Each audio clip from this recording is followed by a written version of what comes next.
ప్రభునందు ప్రియమైనటువంటి విశ్వాస వీరులందరికీ లెంట్ దినములలో రెండవ దినమైనటువంటి ఈ దినమున మరి ఒకసారి మిమ్మల్ని అందరినీ కూడా కలుసుకోవడానికి దేవుడు ఇచ్చినటువంటి తరుణాన్ని బట్టి వందనాలు చెల్లిస్తూ ఉంటున్నాను.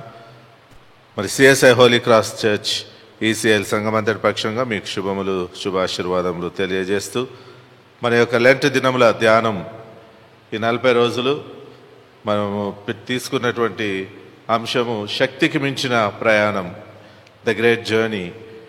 యెహోవా ఏలియాతో చెప్పినటువంటి మాట, గ్రేట్ జర్నీ, శక్తికి మించిన ప్రయాణం నీకు ముందుగా ఉన్నదని. నిన్నటి దినమున మొదటి రోజున ఏలియా ప్రయాణాన్ని మనం చూసి ఉన్నాం. ఏ విధంగా 40 దివారాత్రములు అతడు తన శక్తికి మించిన ప్రయాణం చేసి ప్రభు మహిమ కొరకు రోషము గలవాడుగా జీవించి ఉన్నాడో మనం చూసి ఉంటున్నాం. ఈ దినమున మరి రెండవ రోజున శక్తికి మించిన ఈ ప్రయాణంలో విధేయతతో కూడిన ప్రయాణం చేసినటువంటి మరి యొక్క విశ్వాస వీరుని మనము పరిశుద్ధ గ్రంథం నుండి చూస్తాం.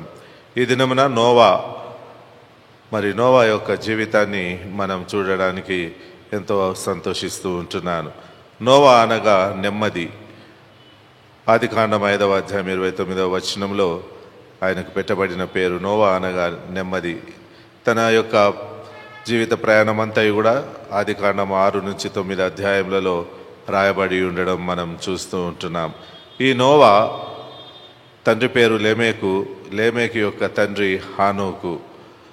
మరి హానోకు దేవునితో నడిచి మరణమును తప్పించుకున్న వీరుడుగా మనం చూస్తున్నాము. అట్లాగే మరి లోకమంతయు కూడా దుష్టత్వంతో నిండి ఉండగా దేవుడు లోకాన్ని జల ప్రళయముతో మరి నాశనం చేస్తూ ఉంటుండగా మరి ఆ యొక్క నాశనమును జల ప్రళయంలో వచ్చినటువంటి నాశనాన్ని తప్పించుకొని జీవించినటువంటి వాడు నోవా ఒక్కడే తన తరము వారిలో నీతిమంతుడుగా, నిందారహితుడుగా, దేవుని కృప పొందిన వాడుగా, దేవునితో నడిచిన వాడుగా, దేవుని ఆజ్ఞ ప్రకారం చేసిన వాడుగా, దేవుని దృష్టిలో నమ్మకమైన వాడుగా, దైవభక్తి గలవాడుగా, ఆదర్శప్రాయుడుగా, దైవభీతి గలవాడుగా, దైవ ధ్యానపరుడుగా ఈ 10 సుగుణములు అతడు కలిగి దేవుని మరి కృపను పొందిన వాడై ఉంటున్నాడని జ్ఞాపకం చేస్తూ ఉంటున్నాను. యెహోవా తన సృష్టిని చూసినప్పుడు ఆయన ఎంతో హృదయంలో బాధపడిన విషయాన్ని మనం చూస్తూ ఉంటున్నాం. మరి లోకమంతా కూడా మరి చాలా భయంకరమైనటువంటి మరి అవిధేయతతో జీవిస్తున్నటువంటి పరిస్థితుల్లో మరి యెహోవా దృష్టి మరి నోవా మీద పడినట్టుగా చూస్తూ ఉంటున్నాం. నోవాహు మరి నీతిమంతుడిగా అగుపడుట ద్వారా దేవుడు తనని ఏర్పాటు చేసుకొని తన కుటుంబం అంతటిని కూడా ఆ జల ప్రళయంలో నుండి రక్షించిన విధానాన్ని మనం చూస్తూ ఉంటున్నాం. ఈ దినమున తన శక్తికి మించిన ప్రయాణం దేవుడు నోవా కొరకు ఏర్పాటు చేసిన విధానాన్ని చూస్తుంటున్నాం. మరి లోకమంతా కూడా మరి ఒక భయంకరమైనటువంటి పాపంతో నిండి ఉన్నప్పుడు, అవిధేయతతో నిండి ఉన్నప్పుడు మరి నోవాను దేవుడు ఏర్పాటు చేసుకొని ఆయనకు ఒక పనిని పెట్టి ఉంటున్నాడు. ఏంటిదంటే నీ కొరకు మరి లోకంలో తను చేసిన సృష్టిలోని ప్రతి మరి జీవి కొరకు, జంతువుల కొరకు, పశువుల కొరకు, నేలన ప్రాకు, పురుగుల కొరకు, అలాగే పక్షుల కొరకు కూడా అన్నిటినీ 2 పేర్స్గా తీసుకొని మరి తన సృష్టిని కాపాడుట కొరకు నోవాకు ఒక గొప్ప పని పెట్టినాడు. మరి నోవా తన కుటుంబము ఈ పెద్ద ఓడను తయారు చేస్తూ ఉంటే అక్కడ ఉన్న వారందరూ కూడా వీరిని చూసి ఎగతాళి చేసినారు, నవ్వినారు.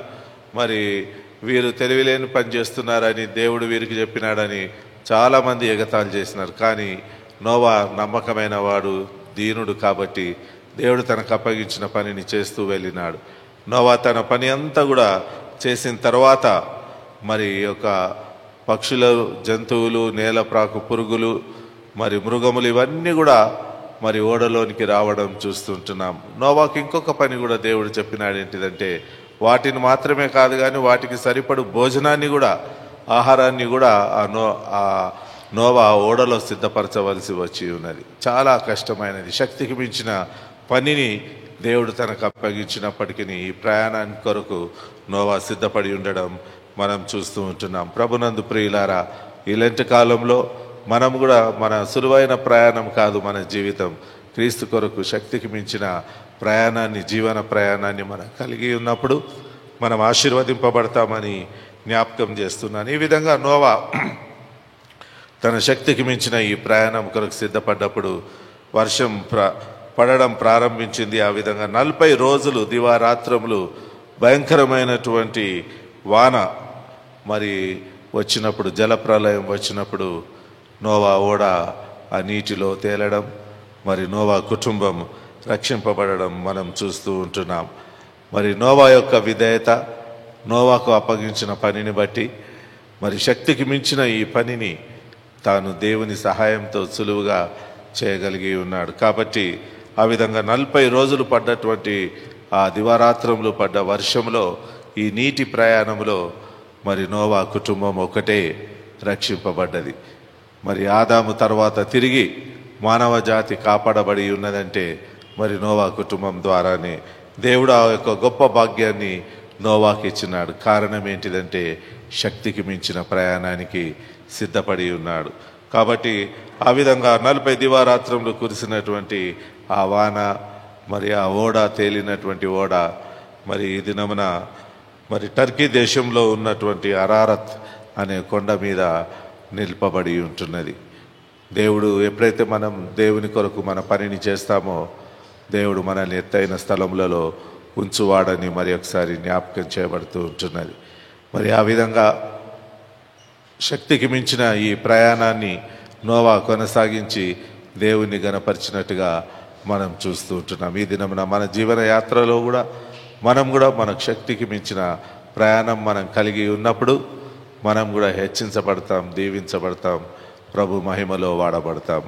మరి మనం కూడా అటువంటి సిద్ధమైన మనసు దేవుని కొరకు శక్తికి మించి ఒక అడుగు ముందుకు వేసి కష్టపడి ప్రయాసపడి దేవునితో కలిసి నడిచినట్టయితే మనం కూడా ఆశీర్వదింపబడతాం. నోవా కూడా దేవునితో నడిచిన వాడుగా మనం చూస్తూ ఉంటున్నాం. నిన్నటి దినమున ఏలియా కూడా 40 దివారాత్రములు ఆయన కూడా ప్రభు కొరకు రోషం కలిగి నడిచినాడు. ఈ దినమున నోవా 40 దివారాత్రములు కురిసిన ఈ వానలో తన విధేయతతో తన ఈ శక్తికి మించిన ఈ ప్రయాణంలో దేవుణ్ణి మహిమపరిచినాడు. అలాంటి కృప ఈ లెంట్ దినంలో మనందరికీ కూడా ప్రభు దయచేయాలని ఆశిస్తూ మరి ఒకసారి ఆ దైవ నడిపింపు, శక్తికి మించిన ప్రయాణం కొరకైన సిద్ధ మనసును దేవుడు మనందరికీ దయచేసి నడిపించాలని ఆశిస్తూ ఉంటున్నాను. దేవుడు మిమ్మును మీ విశ్వాస యాత్రలో మీ ప్రయాణాన్ని దీవించి ఆశీర్వదించును గాక. ప్రార్థన చేసుకుందాం. దయగల తండ్రి, పరిశుద్ధ దేవ, భయంకరమైనటువంటి దినాలలో కూడా నోవాని అందు చూపించిన నమ్మకత్వాన్ని బట్టి, దీనత్వాన్ని బట్టి, విధేయతను బట్టి నీకు వందనాలు. ఆయన విధేయత ద్వారా తన కుటుంబము, తనను బట్టి లోకమంతా కూడా సృష్టి రెండవసారి కాపాడబడి ఉంటున్న విధానాన్ని బట్టి నీకు స్తోత్రములు, కృతజ్ఞతలు చెల్లిస్తూ ఉంటున్నాం. 40 దివారాత్రములు ఈ నీటి ప్రయాణములో ప్రభా తనకు తోడుగా ఉండి ఆదర్శవంతంగా, ఆశీర్వాదకరంగా నీవు తనను ఉంచినందును బట్టి నీకు స్తోత్రములు చెల్లిస్తున్నాం. మేము కూడా అలాంటి విధేయత కలిగి శక్తికి మించిన ప్రయాణం నీ కొరకు చేసి నేను గణపరిచే కృప మా అందరికీ దయచేయమని యేసు నామమున ప్రార్థించి వేడుకొంచున్నాము తండ్రి. ఆమేన్.